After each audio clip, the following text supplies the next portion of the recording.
Team Kyrgyzstan Dojian.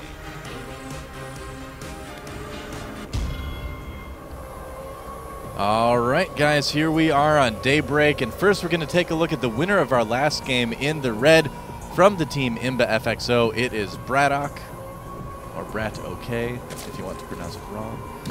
And up at the top of the map in the green from the team eSahara. Can he pick things up where his teammate Verdi dropped them all over the place? It is eSahara.DeathAngel. All right. Well, the map is going to be Daybreak, and as I've professed my love for this map several times, I will say that it makes for a very interesting and fun setting for TVZ, because there are some inherent advantages to both races on this map. Your natural is accessible by 2 different attack paths, same with the third, so it's pretty good for expanding Zerg players. However, you have Xel'Naga towers, which control many of the attack paths through the middle and make siege tanks very, very powerful. You also have the added advantage of these pocket expansions. Planetary fortresses there can secure a good portion of the map for you if you're a Terran player. Yeah, absolutely. Whenever I see DeathAngel's name, I think of David's ID. What is his ID? Deathlord. Deathlord, yeah, that's another one. Maybe those two are like practice partners or something. For those of you who don't know, David Ting, the guy who basically runs IPL. Yeah, our general manager. His ID on Battle.net is Deathlord. He is, as a matter of fact. It's pretty obvious. It's pretty awesome. At least it's not like XX Deathlord XX or like XX Shadow Deathlord XX. Oh, we love those. Like oh man, when I was actively playing a lot of Xbox, we made some great ideas with me and my friends. Like we would do like XX Lex Sniper 420 XX. Yeah, they were bad. Always. Yeah, of course. Xbox Live, that's a completely different thing. So Hatch first coming out from DeathAngel. 16 Hatch. Yep, not surprising at all. We talked about this yesterday, actually, where a lot of Zerg players have been doing this, especially European Zerg players, like to go for like the 16 Hatch, 17 pool. Oh, he's getting gas first, so he does want to get that Zergling speed out pretty fast. Probably that's what he's going for. You can use gas on other things as well, but normally it's Zergling speed. Looks like it will be a 17 pool. Yes, it will be. That's just popping up right now. So there you go. 16 gas. I'm sorry, 16 pool, 16 gas, 17 pool, I believe. You got it. So, I think that's right. Yep. All right. So. And on the Terran side of things, we have a scout coming in from BratOK, but we also have a 1-Rax. Looks like what's going to be 1-Rax expand with a little bit of pressure here. Yeah. Might decide to just feign 2-Rax, build a bunker or something like that. Yeah. I mean, we could very well see. I mean, if he's going to move into reactored Hellions, it's certainly a very weird time for him to do that. Didn't save up as much gas at the beginning of the game, so we'll see if something unusual comes our way here in a bit. We'll see if looks like he's as gutsy as Thorzain, though. Another great European Terran player, and actually drops down that command center on the low ground. When you see that Hatch first on a map like Daybreak, why not? I mean, what pressure are you really going to be under? So yeah, that's perfectly fine. But I do think we probably are going to see reactored Hellions out of this. We'll have to see if he puts down a factory right away or if he puts down something else. He's got the gas, there's positioning the factory basically says it's going to be reactored Hellions. Usually you throw down that reactor after your second Marine comes out. You've got like a little bit of time while you build up to 50 gas, and then you can start it. Now, I've seen some players do the reactor powering build off of this order as well, where they'll go for the expansion before the factory comes down, and then they'll build 4, maybe 6 Hellions, something like that. And then that factory just hops around and drops down a bunch of add-ons for barracks and other structures to eventually be added to it. And it makes for a very, very powerful build. You can get out a lot of units in a very short period of time. And let's see here as BratOK actually moves back in. Checking out his opponent now. We do have our first, well, actually, I'm sorry. There was 1 Ling that came out. We have 8 more popping out now, along with a spine crawler being constructed inside of the main. And BratOK's going to push. No, just a little poke. Yeah. See what's there. Thought maybe he would try and do a little more damage to the Queen, but he pulls back. Yeah, he does need to be a little bit careful there. 4 Marines isn't a whole lot. Oh, interesting. I like it. I like it. We've been seeing this more and more lately, where Terrans will go for that fast third command center, and I wouldn't be surprised at all if that starts to become the norm as the players in StarCraft do get better over time. And, you know, we see a lot of Koreans have been doing this for a while. Top is a good example of that. OGS Top, rather. TSL Alive is another player that really likes to get that fast third command center against Zerg. So it wouldn't be surprising at all if we see that kind of catch on, I guess. I like it. I mean, it's, as you said, as if games are getting longer, as maps are getting bigger, as people are finding more efficient ways to deal with early aggression, sad. A bunch of Marines get roasted there. But as people find more efficient ways to deal with early aggression and gain themselves that economic advantage at the beginning of the game, I really hope that that is going to be the norm, as you said. And here we go. Quick third base coming out of DeathAngel as well. So looks like we are in store for a nice macro game. Yeah, certainly should be, and this is a great map for it, like you said. I mean, I really love this map. Just the running paths that you have, the little interesting features here and there, just the way the bases are laid out. We've seen some great games on this map, and I wouldn't be surprised if we saw a great one right now. We can hope anyway. Oh yeah, I'm certainly hoping so. Not a great game for that Marine, though. No, or for any of the Marines that have been produced in this game so far. Oh, those Zerglings did not have a great game right there. All right. All right. Well, here comes BratOK now with 6 Hellions. Looks like he has finally decided to pull off of that and actually constructing a tech lab for his next add-on. Yeah, it looks like it's going to be Marine tank from BratOK at some point here. And let's see how many gases he adds, as that was his second being thrown down. He is now starting to triple produce SUVs. Of course, putting up that command center had to have him cut his worker production for just a little bit, but now he should leapfrog ahead within a couple of minutes, just being able to triple produce those. Yep. Oh, and a Roach Warren going down for DeathAngel. Okay, so he may be a little bit worried about Hellions. I haven't seen him play before, so I don't know if he does enjoy the heavy Roach style in CVT. We'll have to kind of see. Could just be a response to seeing that many Hellions out, or it could be part of his overall plan. I guess time will tell. Definitely. I mean, I've certainly seen that, you know, like 60 drone, 3 base Roachling all in as well. Off of 3 base, and he was constantly flooding units. Someone like Chef was actually using that to great success against Terran players. We even saw that against Ryung in Fight Club. Now that was a couple of months ago, I believe. That would have been about a month and a half ago when he was actually involved against Ryung, but it was still a very powerful strategy. Right. Well, I like what DeathAngel is doing too. I mean, he's getting those upgrades. He's getting another hatchery. You know, he's got the macro hatchery going. So pretty soon we're going to see him start to really power units. Oh, yeah. Losing some Zerglings there. Whoops.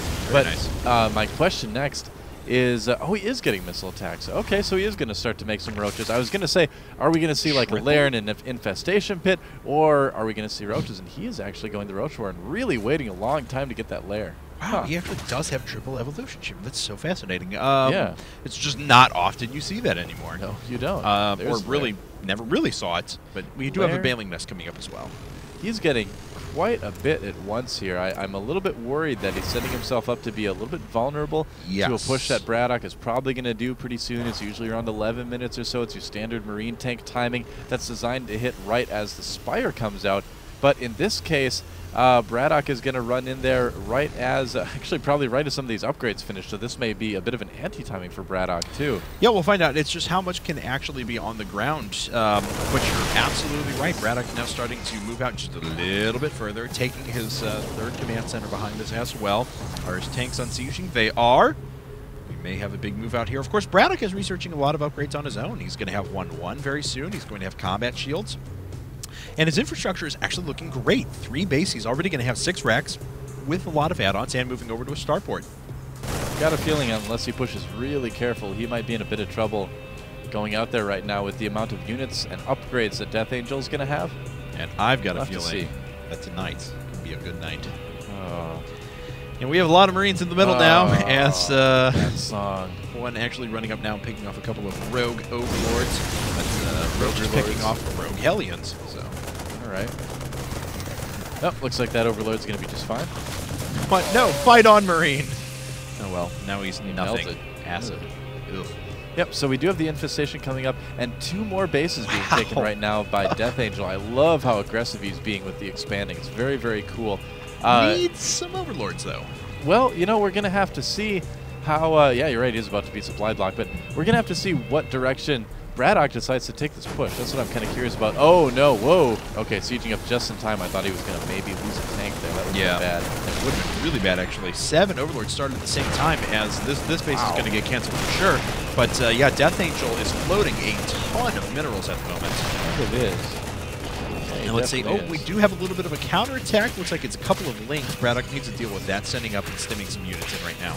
Yep, he should be able to clean those links out fairly easily. Yeah, that base was canceled, and BratOK looks like he's going to go down to that bottom right base as well to try to do some damage there. He sent some Hellions down, but those aren't going to do a whole lot. No, and there were not many drones over there as well mining, so... Oh, It looks like BratOK's going to swing around, catching all of these Lings off guard. Very nice job. Yeah, that army looks a bit small, though. He's going to need to be careful that he doesn't get flanked or counterattacked here. Oh, looks like DeathAngel is going to pick up on this drop, making its way out for BratOK. See if he shifts any units over. And poor Marine. Yeah, he's going to need to send some units back to deal with this drop. All right, and it looks like he already has some Zerglings in place.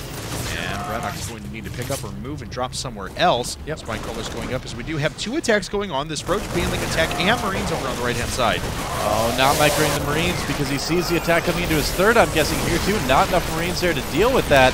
Pretty good timing there for BratOK. There are siege tanks there, though, so those are going to push those Roaches back after all. Definitely.